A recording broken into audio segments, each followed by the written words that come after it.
It was a cold winter morning in Boston, but the sky was clear and the sunlight soft. Melissa Howard stood by the bay window of her home, looking out at the snow-covered Boston Common. The neighborhood of Beacon Hill, where she had grown up, looked peaceful under the snow. "I'm really back," Melissa whispered to herself. She had built a successful career as an interior designer in New York, so deciding to return home hadn't been easy. But then she met David Clark, a kind and thoughtful architecture professor at Harvard. Falling in love with him had changed everything. Now they were engaged, and the wedding was only 2 months away. The phone rang, breaking her quiet thoughts. "Hi Melissa, how's the engagement party coming along?" her mother, Elizabeth, asked. As always, her voice sounded calm but carried a hint of concern. For Elizabeth, who cared a lot about appearances and society, Melissa's wedding was not just a family celebration, it was also an important event for their social circle. "I'm fine, Mom, everything is on schedule," Melissa replied, then hesitated. "Did you hear from Caroline?" There was a pause on the other end. Her mother's voice dropped slightly. "Yes, she called yesterday. She said she's coming. After all this time, she's finally coming home."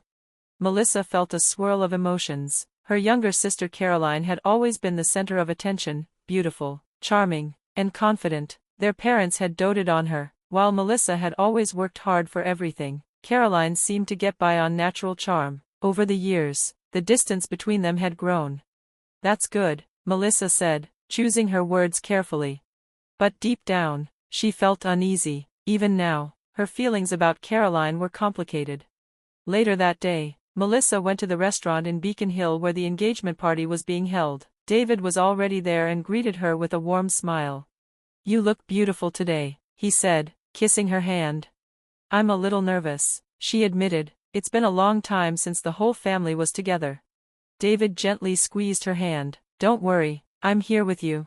The party began as planned. Friends and relatives from both the Howard and Clark families arrived, filling the room with cheerful energy. Melissa's father, Joseph, gave a toast and wished the couple well. Then, the restaurant doors opened, and someone walked in. For a moment, the room went quiet. It was Caroline.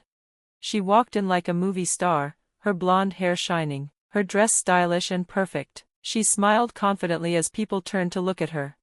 "Sorry I'm late," she said smoothly. She greeted her parents, then walked over to Melissa and gave her a kiss on the cheek. "Congratulations," she said, "you found a wonderful fiancé." Her words sounded polite, but Melissa couldn't shake the feeling there was a hidden meaning behind them. "Thank you, Caroline, I'm glad you're here," Melissa replied calmly.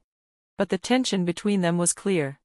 As the evening went on, Caroline quickly became the center of attention. People gathered around her. She laughed loudly and often. What bothered Melissa most was how close Caroline was acting with David, touching his arm, whispering in his ear, and laughing with him like they shared a private joke.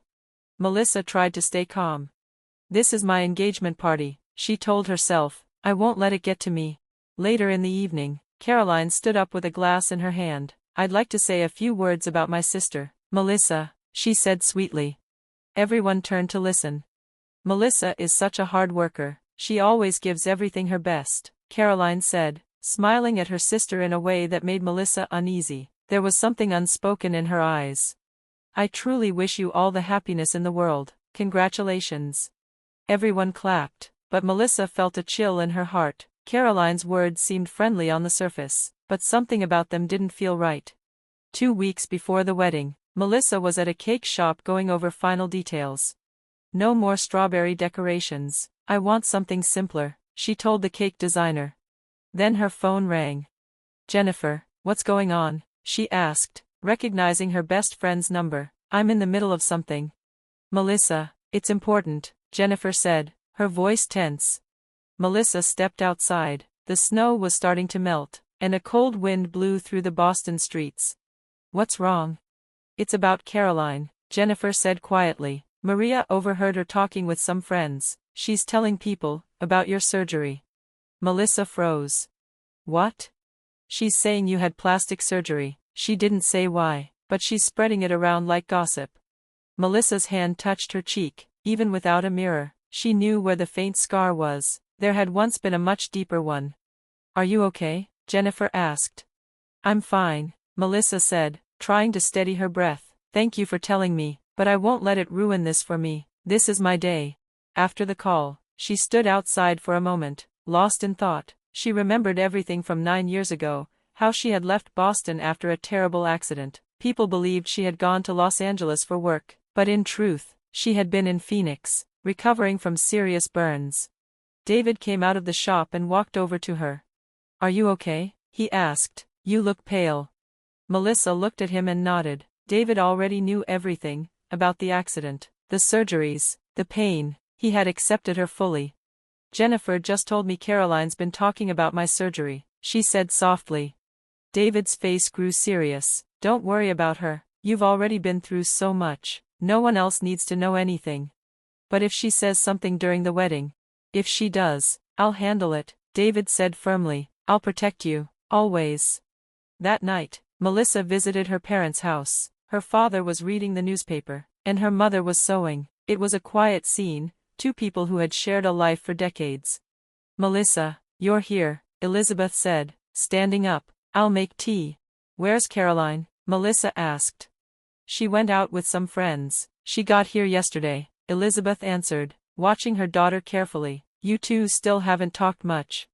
"We're not fighting. It's just complicated," Melissa said with a sigh.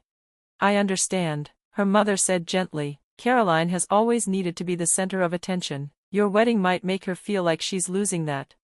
"You mean she's jealous?" Melissa asked. "Not quite, but she cares a lot about how others see her," Elizabeth replied. "She doesn't like being second." Melissa looked down. "So she's digging into my past?" "What?" Elizabeth's face went pale. Melissa told her what Jennifer had said. Her mother's hands trembled.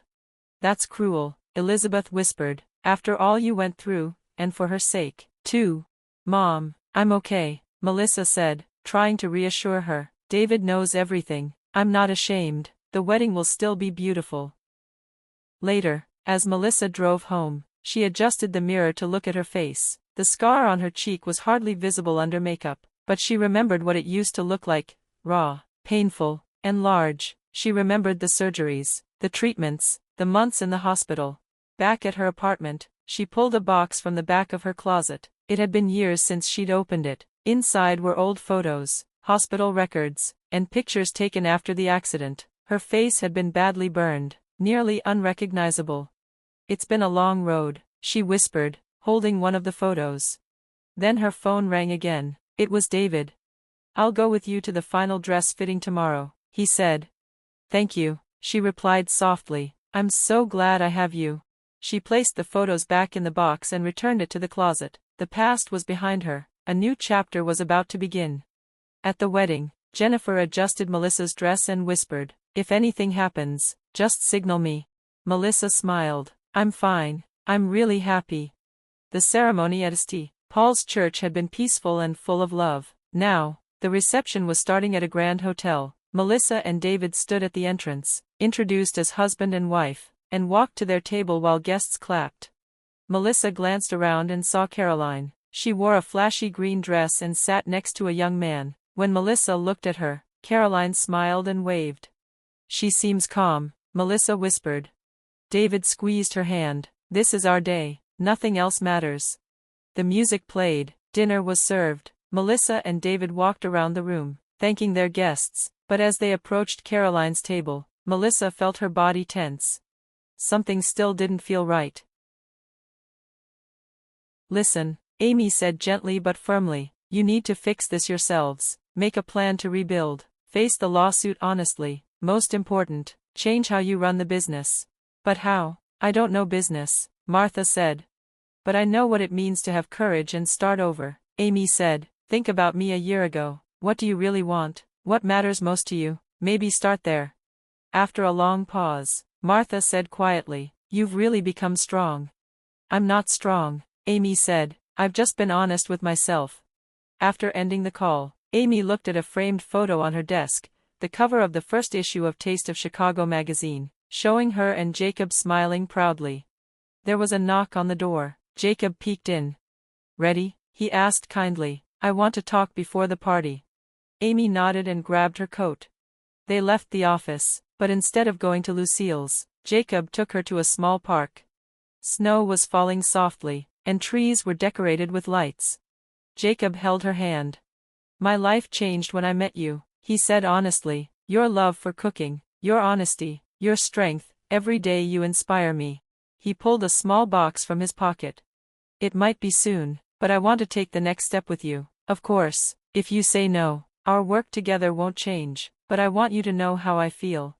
Amy was speechless when she saw the ring inside the box. Her heart was full of joy and surprise.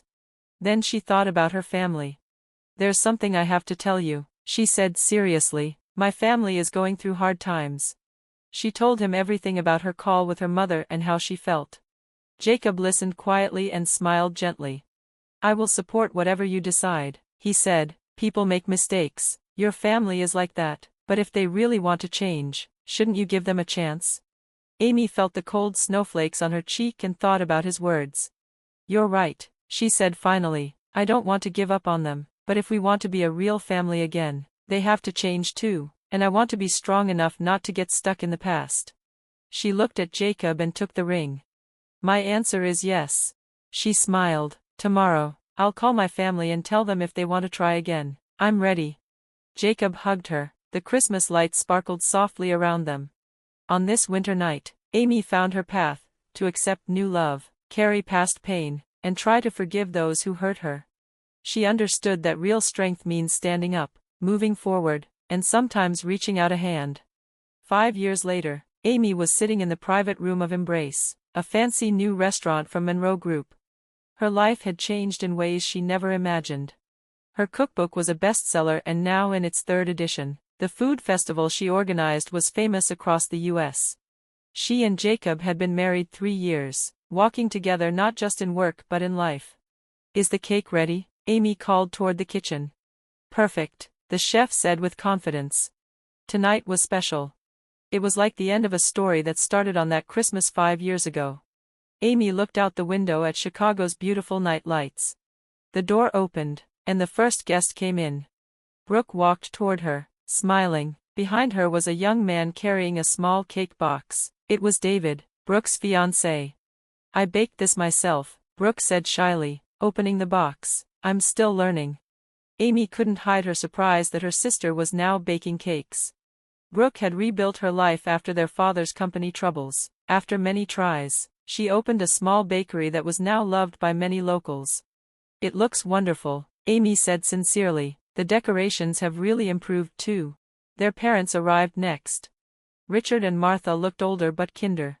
"Sorry we're late," Martha said. "The food bank volunteer work took longer than expected." After almost going bankrupt, Martha had started working at a food bank to give back to the community. What began as something for show slowly became something she loved. Richard hugged his daughter and said softly, "Thanks to you, we've learned many things." His company survived, but smaller and now honest and open. Finally, Jacob came in. He greeted everyone and stood beside Amy, holding her hand. "Let's enjoy this special meal," Jacob said. The menu was designed by Amy and Jacob together. It told the story of Amy's journey from her first blog days to now. As they ate, the conversation flowed easily. There was no tension or fake smiles like before. Everyone shared their real stories, successes, failures, hopes, and dreams. When dessert came, Amy stood and raised her glass. 5 years ago at Christmas, my life changed at another restaurant in this city," she began softly. "That night, I learned many things. True value is not in things or money, but in respecting and supporting each other. Most of all, it's about being honest with yourself." She looked at each family member. "We have each walked our own path. There were hard times, but those times helped us grow." Tears shone in Martha's eyes. Brooke nodded quietly. Richard listened with deep thought. "We're here tonight not to forget the past but to celebrate a new beginning, a relationship where we accept and respect our differences and still support each other as family." Amy looked at Jacob. He stood and raised his glass. "To family," he said. Everyone lifted their glasses, and warmth filled the room. At that moment, Amy felt peace. No matter what comes next, she knew she would face it honestly, supported by love.